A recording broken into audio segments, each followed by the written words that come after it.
Oh no. Okay, you're back. Restarting the recording because that was weird. Oh. Let me make sure I didn't lose any footage. Yeah. Okay. Okay. Hello. Hello.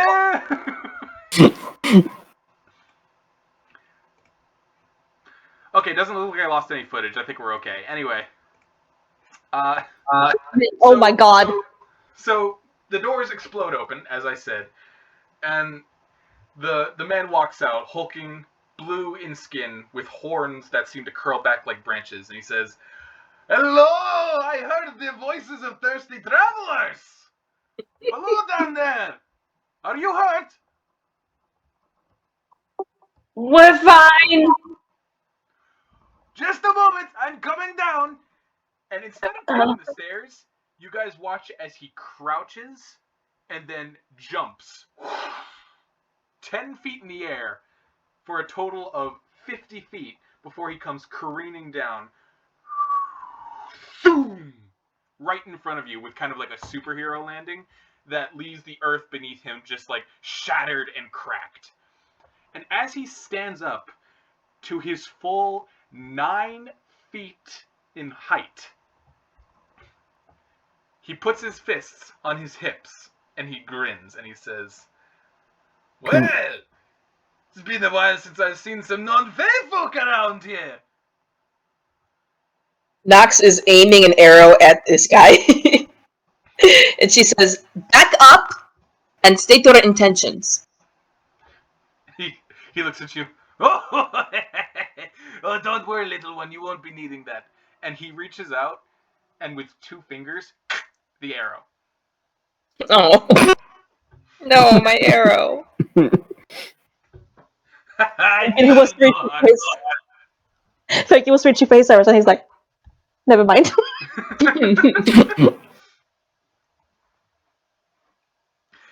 And now that he's like standing before you, you guys can see that he's wearing this felty kind of like purple overcoat with blue trousers, and you can see the bushy beard on his squarish face. He's just this huge, like, kind of like masculine avatar, right?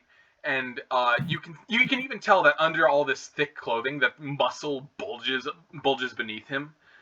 And he grins again before straightening up, kind of like tossing the bits of the arrow away. "My name is Balthazar. It is nice to meet you.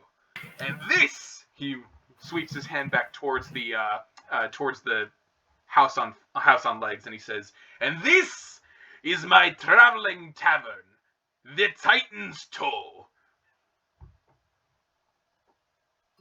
Tavern?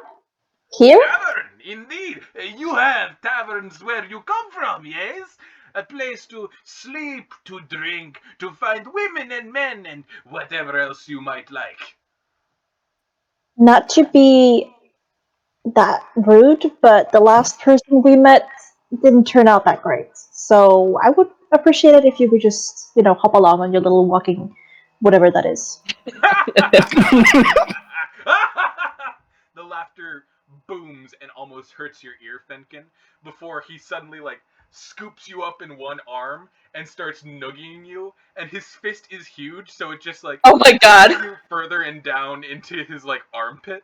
And he says, "That is the nature of the Feywild, but do not worry, I mean you no harm. I have my own policies." And he puts you down with your hair, like, all mussed up. Insight checks all around! He's just like blowing his hair out of his face, like. Just kidding, I got an 8. Even less. Wait, what did you check? Insight. Oh. Does everybody want to make insight checks? Yeah. No. Sure, No. I'll make one. Yeah. I forget what my insight is, +5.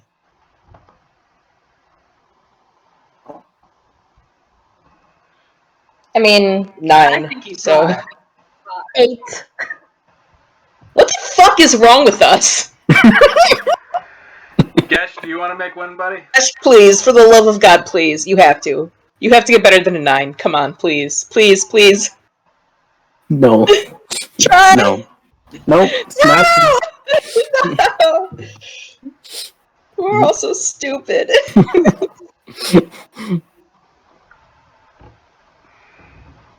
Okay.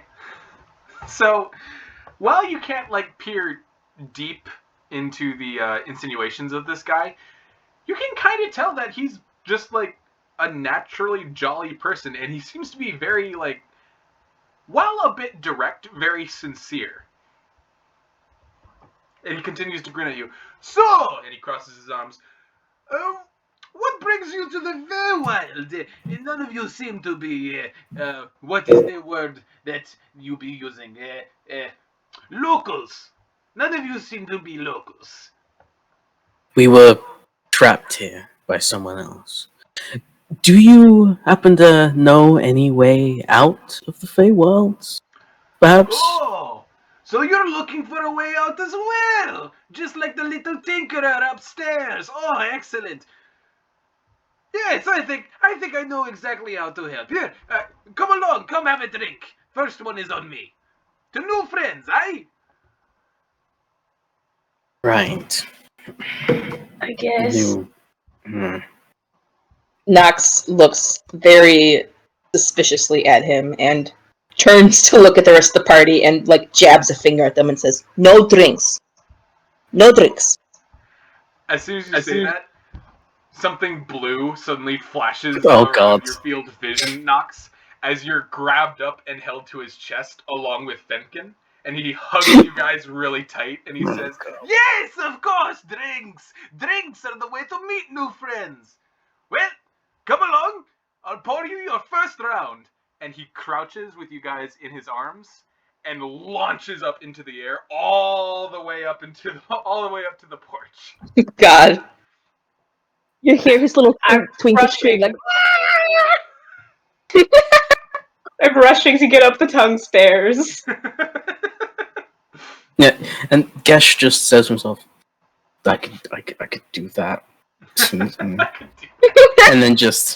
then walks up the stairs. Are the stairs slippery?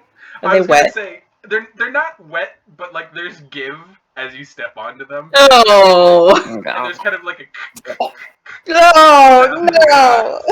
So, Nilo, Nilo's eyes widen as he sees you vanish from sight, Fenkin, and he's like the first to go up the stairs, followed quickly by like Dhuur'in, Dhuur'in and Ozla, and Gesh is just like pouting at the bottom before he starts to like stomp up too, and it's about like 40 steps in total. So when you get to the top, you're finally like, oh god.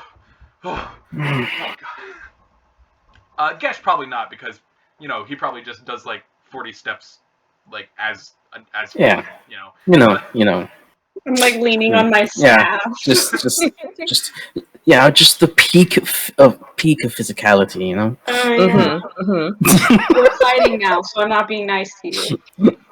and once okay. I see Once you how guys- it is. once you guys make your way up to the steps, you're kind of like on this overhanging lip porch that's kind of like fenced off, and the view is incredible. You can see across the forest towards like rivers and lakes of just pure blue water, and taking in almost the entirety of the Feywild. And as you guys finally arrive to the porch, he drops both Nox and Fenkin and kind of like pats you both on the head, which is like enough force to kind of like there, that wasn't being so bad, was it? Fen. Nox just puffs and straightens her clothes and looks back for the rest of the party.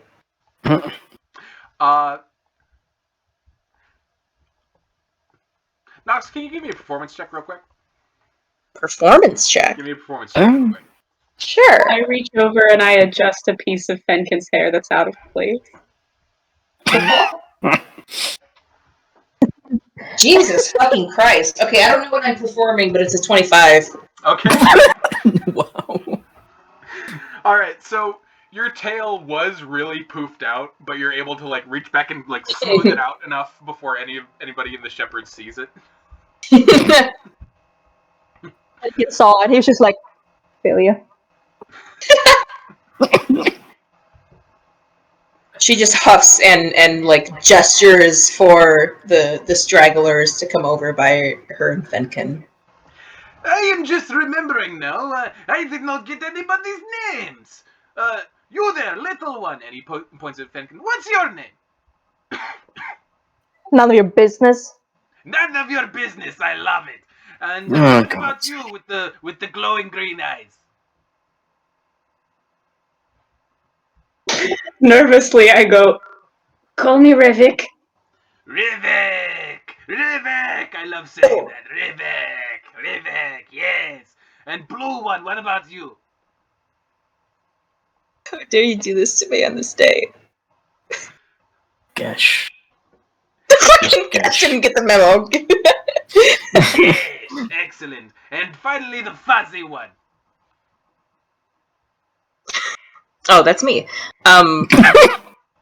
She just like looks at Gesh out of the corner of her eye, and you just see her roll her eyes and scowl, and then she waves her hand dismissively at the blue giant and says, "Never mind that.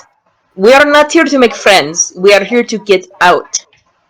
He blinks and he says, "That's a long name. May I just call you Nevermind?" Sure. Excellent. In any case, welcome to my tavern. Come on inside. Come on inside. And he turns around and kind of like he has to really duck under the door to get inside. But as soon as he does, darkness coalesces and you can't see him. Great. Good. Very good. Very great. Put my hand Very through great. the shadow. Yeah, basically the door open to you right now is just this veil of darkness. And as you put your hand through, Dhuur'in, you only have a moment to like let out a squeak when you feel something clamp around your wrist and suddenly pull you through. And you guys watch as Dhuur'in vanishes into the shadows. And Dhuur'in, as you're pulled out into the tavern, it's very warm, it smells like flowers, it's very bright. And holding your hand appears to be a large orcish man. Oh. He's dressed in fine noble clothes with cuffs and those little papery things that kind of come out from the neck. I don't know what those are called, but they Like ruffle, like the scarf. Yeah. Yeah. Scarf thing. And he's got fine leather boots, and he's a very handsome orc indeed, with kind of like long black hair, and with a toothy grin, he takes you by the wrist, puts one hand on your back, and starts to like dance with you across the floor. And as you're carried into the tavern, you see that this place is like no tavern you've ever been in before. Flowers in banners hang from the ceiling. There's strange hunted game trophies that dot one wall. Creatures you've never seen before. The head of a giant, even a hill giant, mounted and stuffed. And the patrons are even stranger in this huge room of a tavern. There's of course your normal folk, like the orcish man who seems to be dancing with you right now, and plenty of more folks seem to be spending their time dancing and swinging to the pipes and the strings that are being played all throughout. But there are some curious-looking customers as well. You see a pair of very fey-touched elves in the corner, with ears that kind of like come up and curl all the way back as they play cards. You see at another table what appears to be a bear in very scholarly clothing, kind of like leafing through a book and adjusting his glasses.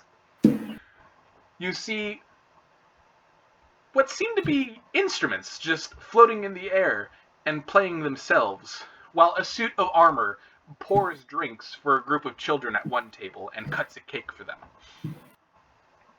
Oh, that's nice. And all the while, you're just being like swung around by this drunken orc noble. God. Thank you. Please let me go. You're very handsome. And while the music, while inside the tavern, the music blares loudly for you. Everyone on the outside is just kind of like total silence, just like, where did Dhuur'in go? Nox is taking out her staff, quickly activating it to turn it into a sword with the word courage, and she is charging in after. All right. She's just gonna appear in this tavern, sword out and ready to kill someone. So, as you draw Courage of the Rose and you run inside ready for a fight, and even bring out your blade to thrust, you hear a ping as something clashes against it. And you step into the tavern itself, and you two are awashed with light and scent and sound, where at one point there was nothing but the outside breeze. And standing before you, Nox, Okay. is a hang on. Hot lady. Hot lady. Hot lady. Yes. Ooh. A very not tall, but heavier. But I can't even talk. But heavier set human woman with frizzy red hair that kind of like spills back. She wears a tricorn hat with a feather that kind of plumes out in the back, and she too is holding a rapier. And she seems to have blocked your blow as you come inside with a very like flourishing stance. And as she looks up, revealing her face from under the hat, this is the most beautiful woman you've ever seen in your life, even more so than Karina. Oh shit.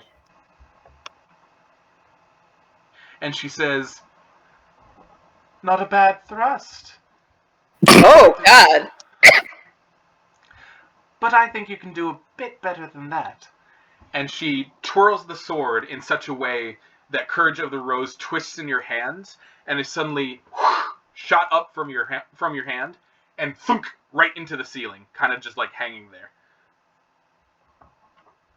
Oh no, Courage. So far from me. She is momentarily taken off guard. Obviously she was expecting some sort of creature to fight, but she definitely wasn't expecting this beautiful woman that's before her. And then also everything else that's going on in the room, which she, of course, with her keen cat senses, is quickly made aware of. Cora! Little baby! He was reaching for me. Little baby! Oh. She's looking. Oh my god, look at her! Oh my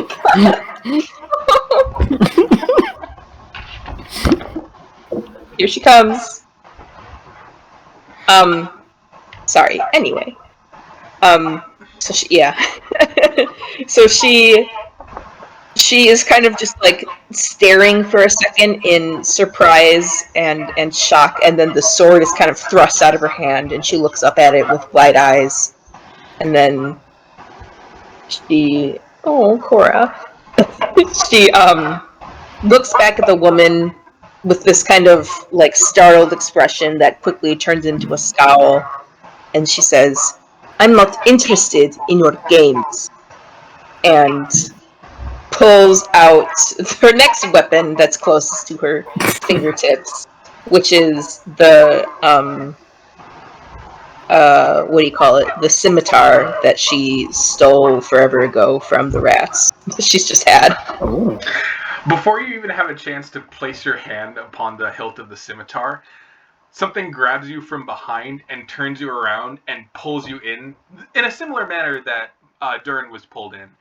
But this time, a huge bugbear woman in a long yellow dress has you up against her chest and is like swinging around and dancing with you, taking you to the center of the dance floor. And you momentarily pass Dhuur'in, who at this point is near passing out and is just like, "Help me!" It's being dragged limply along. She tries to like call out to him as like in the brief moment that they're passing, but then I assume they're just whisked in opposite directions. Far too much cleavage for the Yeah. voice to even get through. Can't be heard. Okay. So now it's just Dhuur'in, Fenkin, and Ozla outside with Nylo. What? And Excuse you? Gesh. I mean Gesh. You mean Gesh? Sorry, Gesh, Dhuur'in, Gesh, Ozla, The rest of you. Fenkin, Nylo, and Princess outside. And Princess kind of looks up at you all, blinks, and he's like, I don't know about you. I'm gonna get fucked up. And he just waddles outside. Hell yeah, princess! I want Fenkin to give a slow look at Gesh, just like, are we really doing this? I don't think we have a choice. You look back and Ozla and Nylo are gone. In fact, Ozla is riding Nylo into... For fuck's sake. Alright, let's get it over with. He says and then steps At the inside. very least, we should go... Oh, okay. Yeah, he's gone. I have to turn the clock off because I'm holding Cora. Oh, Okay. I could just And see then he the just little walks face. in. Alright. So, Fenkin and Gesh, as you guys walk in, you're met with the same image of this immense, beautifully decorated tavern, just full of life, strange creatures, and even stranger patrons. Somewhere in the back, you can see an elk, a very large stag with flowers dripping from its antlers, doing some simulacrum of a dance where it's just kind of like walking like an Egyptian with four Little hooves. with four little hooves, yeah. And there's like a trio of people behind it, kind of like doing the mocker, like doing the can as they go in a line. More instruments join as they kind of float through the air and play, sending music all throughout. And from the middle of the crowd steps Balthazar, who sweeps his hands out and he says, "Not bad, eh? Not bad! I'm getting dizzy. That's good! No. Fenkin, who doesn't like too much noise or crowds, he's just like, this is... What? How did you... Where did all these... Well, it's very simple. There are thirsty travelers and people everywhere, but a tavern can only be so many places at once. Except if that tavern can move. So, that is why I build the Titan's Toe. I go to where the thirsty people are. That's not in character, that voice just makes me cough. Oh. Right. Okay. Now, if you're done with your little tricks or whatever, we would appreciate knowing how to get home. Oh, not quite yet, wait, friend. We must drink first. And suddenly, he pats you on the back and tilts your head back with a strong. Oh God. Not to harm or anything, but just kind of like holding the back of your head and keeping your mouth open with his thumb. And he brings up this massive clear cup, this huge mug. And then Gesh goes to immediately knee him in the nuts as quickly as he can. He picks you up, and your leg kind of like flails outward. Up are his dads. And suddenly, whoosh! There's this entire mug is going down your throat, and you are taking what is essentially 8 servings of vodka at once. Yeah, he's trying to put his hands in the way to stop it from coming as well. He's just He doesn't stop until like it's done, and then he sets you down and he says, Yeah. "No friends!" And he throws the mug against the ground, and it crashes, and the glass turns into smoke and disappears in the air. Finally, Dhuur'in, the orc spins around, puts you down next to Gesh, slaps your butt, and dances away.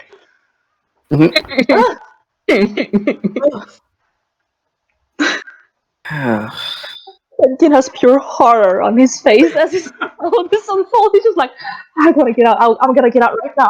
I gotta go. I I grab Gesh's sleeve and just get in real close. And Fenkin, as soon as you start like scanning the room, trying to find places to leave, you realize you can't find Ozla. And when you do, she's in a barrel, her legs kicking out, and you hear screaming noises as she. Oh my god. There's an elf who's kind of like holding her by the ankles, and there's a group Just of people dipping her. going chug, chug, chug, chug, chug. There's just pure disappointment in his eyes, and he's just like shaking his head. And then he makes his way over to like try and put a stop to whatever is going on. Bad move, because as soon as you storm over to the barrel, I'm sorry. A huge figure turns around, and what seems to be an upright rhino in fine white clothing, kind of like looks at you and he says, "Oh, you want to turn as well?" And he picks you God. up, Oh my tosses god. you in the air, and grabs you by the ankles and sploosh right into the barrel right next to Asa. Oh my god. He is drowning. Constitution saving throw, Fenkin. Oh my god! Natural 20! Natural. Okay. Damn. Now make another one. What? No. You gotta make 4. Even if one is a nat 20, Even that's if one's a nat bullshit. 20. Even if one's a nat 20. That's horseshit. It's Oh my god. gonna be a nat 1. Wait, Uh-oh. 18. Ooh. Fucking hell. Oh god. Save him, he's never been drunk in his life. No. 19. I'm doing so well. Oh my god. Oh One more. yes. One more. Oh my god. Don't lose it. 10. Oh. So, you're held under for about 10 seconds. And you get a big mouthful of something that tastes like grape juice that's been fermenting for way too long. And at first you're disgusted. But then it starts to taste really good. And as soon as you come out and you're put down onto the floor, for the first time in your life, you're not just drunk, you are sloshed. Oh god. Oh no.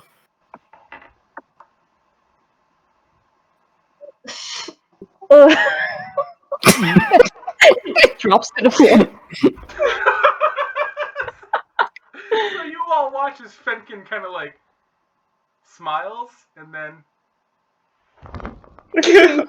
No. No. He's passed out on the cold hard ground, face down. Oh no. Balthasar kind of walks over, picks you up, and puts you on his shoulder like, sometimes they cannot handle their drinks. I will take him to bed. In any case, I will be with you. Wait, no. I'm coming with you right now. You're not taking one of us away. Oh, that's fine. I was just going to take you to the workshop. Hmm.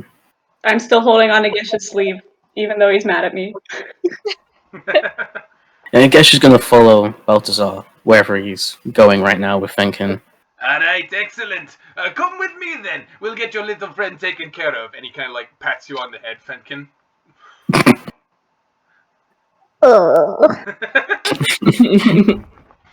And he starts to lumber away with you guys in tow. Nox, eventually you see your friends kind of like following Balthasar to a back room. And at some point you're able to like squeeze out with like an audible pop sound and fall to the ground and just like scurry away. Yeah, just scamper after them. Yep. But as Balthasar leads you away from the crowd and the drinking and the food being tossed back and forth, he takes you around the corner, around the bar, and down a flight of metal stairs.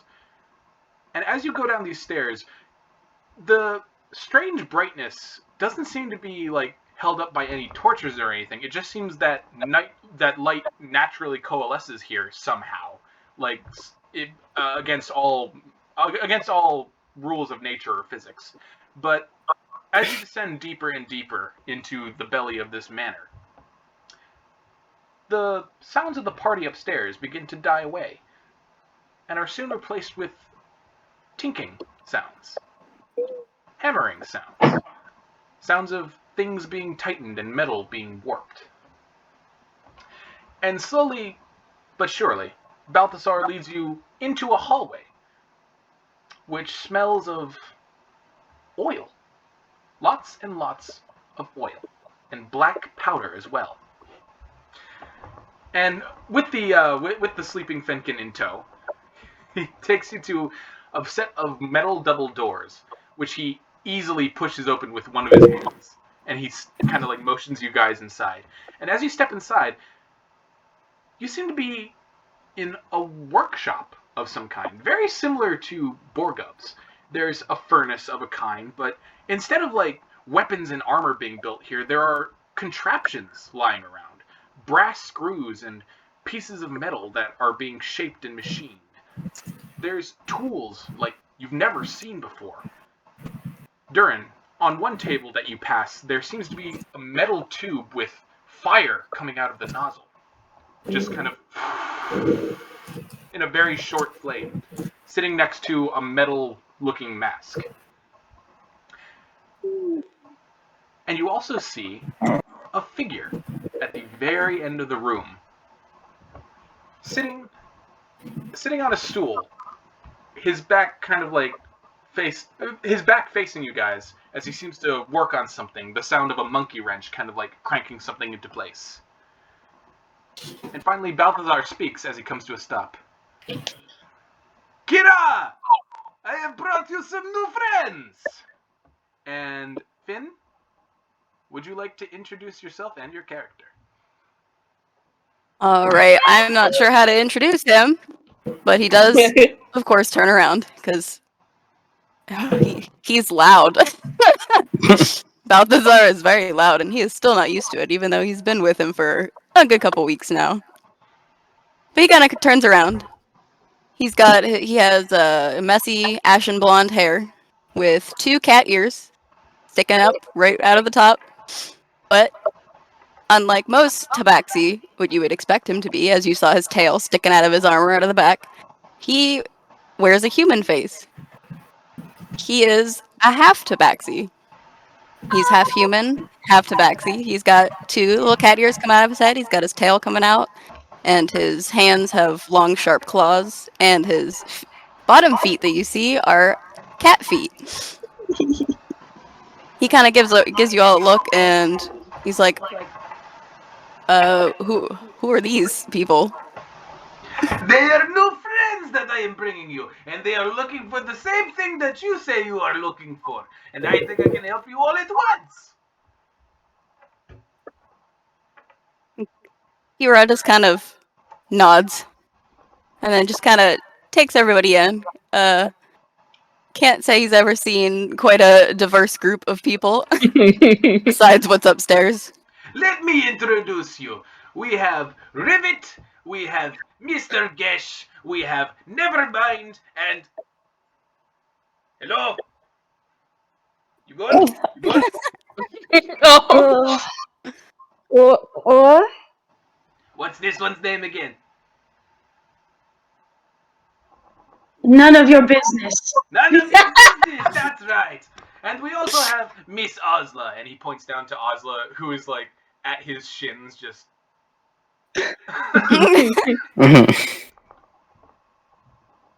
Kira obviously knows. He's like, yeah, they definitely aren't their names, but alright. He just kind of nods. He's like, well, it's nice to meet you, I guess. I see you all got a nice warm welcome, as I did. Yes, Aww. I find Kira 3 weeks ago, paddling around in the water, screaming for help. I pulled him out, I put a drink in his hand, and we have friends ever since. Right, Kira? He just kind of nods slowly. Sure.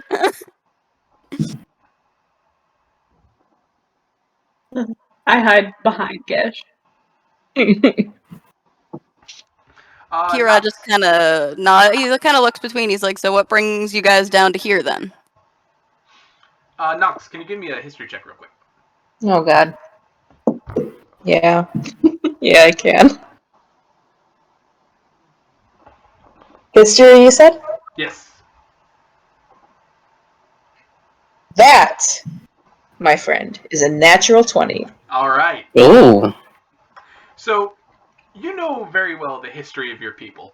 You know the creation myths that surround the different continents. You know of the tales of the Wild Mother dreaming your kind into existence. But never in your life have you heard or even thought of the possibility of someone being half Tabaxi. She definitely has a very, almost skeptical. Skeptical is almost the word that you could use to describe her expression as she scrutinizes this new individual. You can see her kind of ears going flat as she just not even attempting to hide her gaze, just very deliberately looks him over, up and down slowly, and then she kind of flatly says, "We're just passing through." I thought. Can you imagine if Nox was just like, son? My boy? My child, at long last. I mean, she did have a human lover. You're not wrong. Was she a woman? Yes. Nox is trans, confirmed. Confirmed. Can you give us a trans rights in the Nox voice? Trans right. Yeah! Excellent. All right. So, kind of taking Fenkin off his shoulder and kind of sweeping a hand off over a table to set him down. Balthazar steps back and kind of cracks his neck and he says, "All right. So, you're all looking for a way out of the Feywild, eh?" Yes. Well, that can be a bit difficult. But you know what they say about difficult things? They only make you stronger if you overcome them. And I just so happen to have already overcome that. Kira, did that sound cool? Kira just kind of sighs. He's like, "Yes," very begrudgingly. Most excellent. In any case, I know exactly what you are looking for. And he pulls a chair out, and kind of puts it in front of himself, kind of like a "Hey, fellow kids" kind of look, and kind of Just did it backwards. kind of crouches in it. And it's a very small chair comparatively, so when he crouches, his butt's just kind of hovering over it instead of actually sitting down in the chair. And he says, "I've already told Kira a bit about this, but what you need is a portal. Now, there aren't many people who are willing to put forth the energy needed in order to make a portal to the place that you come from. That said, some portals are naturally occurring. And I know of one that leads directly to your homeland. Back to the place you call Exandria." Nox folds her arms and says, kind of to the others, and also kind of to herself, "Now, where have I heard a promise like that recently?" That was Let how me we ask got. you. Oh, sorry, go ahead. I said that was how we got here. That's how you got here. So, you already know of the World Wound. Suppose That's- we do not. Oh, then if you don't, then I get to do the trick that I like to do. Hang on. And he claps Oh, his God. hands together, No. and he starts to rub his palms. And you guys watch as his palms start to glow blue as he rubs them together, as if the friction itself is creating heat.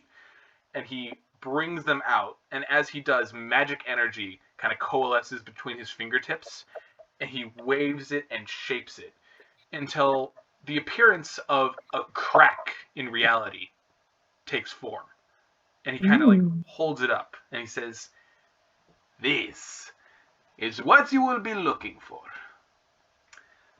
Bit of a history lesson for you. Back in the time of calamity, between the battle of the gods themselves, the power being thrown around was quite expensive. Certainly enough to leave wounds like this in the world. Now, I've only seen one of its kind in the Feywild, but I know it is still there. A tear in reality, if you will. A place between places, where the walls between the Feywild and Exandria are thinner. This is where you need to go. And I can take you there. How long is this going to take? I would say that 2 to 3 days travel.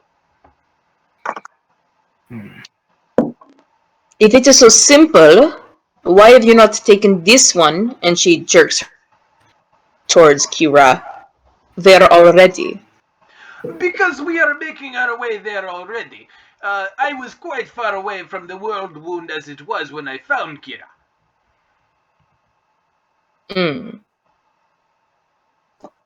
And what does it benefit you, innkeeper, to help us? Can I not help my friends? We are not friends.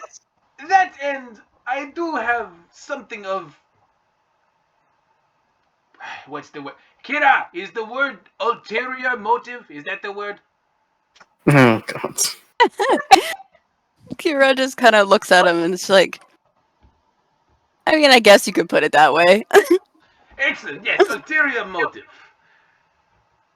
All I need you to do, when you get back to Exandria, is kill a man. Okay, I can do that. Gesh is on board. Okay. Just like that? Yes. I've I've killed many killed men. man. For less. Who is this man? And he kind of closes his hand, and the image of the world wound disappears. And his normally jolly face kind of takes on a deeper, darker look. And he leans in, and he says, "Have you heard the tale of the man in Midnight Glad?" Oh, I knew you were gonna fucking say that, Connor. And we're going to end off today's episode there. Oh no! Damn it.